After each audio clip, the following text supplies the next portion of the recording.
Hello, it's Kim Marie Mashinga at bravebreakthroughs.com, and I want to talk today about love in action because I believe that we're always operating from one of two energies. We're either choosing love or we default into fear. And many people might want to argue that they're not afraid when they're making decisions based in fear, but just hear me out, because if we're not in compassion and inspiration and open energy, then we are in a divided energy, which is holds us back. It holds us back from intimacy. It holds us back from seeing things from a different perspective. It holds us back from possibility. So that's what I want to talk about today, because when we have love, when love shows up and it feels so amazing, whether that love comes, it comes in many different forms. It can come in enrolling in a class that you're excited about, and then you feel so inspired and you feel so called to do this, and then all of a sudden, all this fear comes in.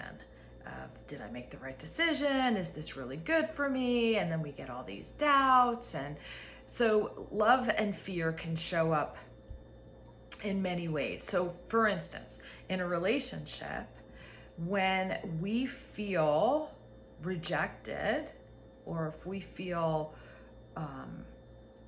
like we're not being valued, or we're not being appreciated, or we're being judged, or we're being left out, then all of those feelings are okay. They are feelings on the side of fear, but that's okay. Feelings come through us, and that's what they're there for. But then we have a choice. Do we feed that fear by becoming frustrated or angry, or put our walls up, or feel we need to protect ourselves, or close off and hold a position of needing to be right? Those are all fear-based choices.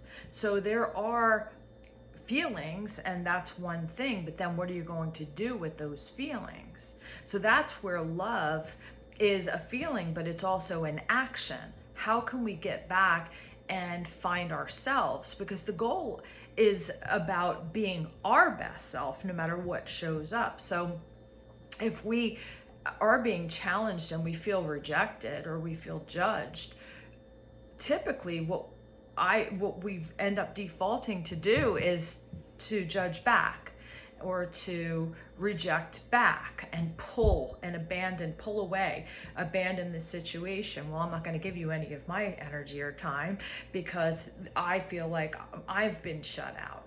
Well, now both people are feeling the same way, and again, can't solve a problem in the energy it was created, but you guys are a vibrational match because we're both judge, or feeling rejected, or alone, So how do we get back? We have to shift that energy. We talked about how if the problem is at a 5 and our energy is at a 2, if we're feeling rejected and we're down underneath the problem, then we have to rise above, and we have to pull ourselves out of that energy so that we can see clearly back to love for yourself. Right? Love is the highest vibration. It's where possibility is, and where we can tap into the best part of ourselves. So it's not that we're abandoning ourselves by being loving.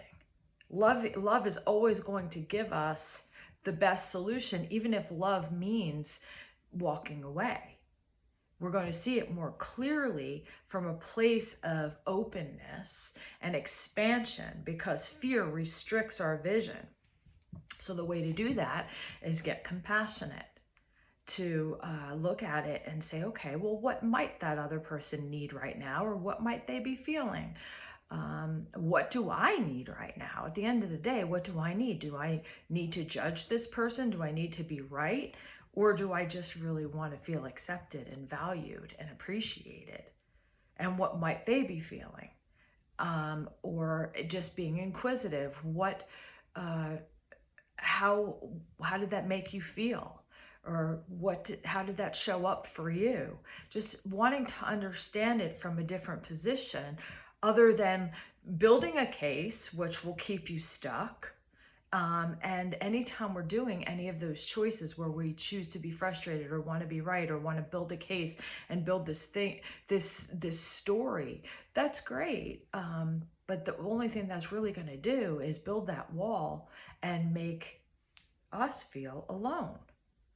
And I don't think anybody wants to feel alone. I think there's way too much loneliness in the world, even for people that are living with their mate or their families, and they're alone or they're feeling like isolated.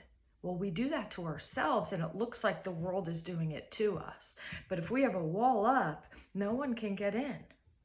No matter what they try to do, they cannot get in until we feel safe enough to put our wall down. And the way to feel safe is to connect and to start understanding how we can claim our power within ourselves and build trust within ourselves through our heart energy. And that's a lot of what I'm teaching, and a lot of how to also help heal one another in relationship, because because people think that vulnerability is weakness, and it's not. It's where our strength is. Because when we can put down our walls and we can really open up our heart, we are showing who we are fully. And if we love and accept who we are fully, nobody can take anything from you. It's only when we think that we have to hide this part of ourselves and we have to become something else that we feel disempowered. Our power is in loving and accepting exactly who we are, not from a place of arrogance, from a place of love and acceptance. And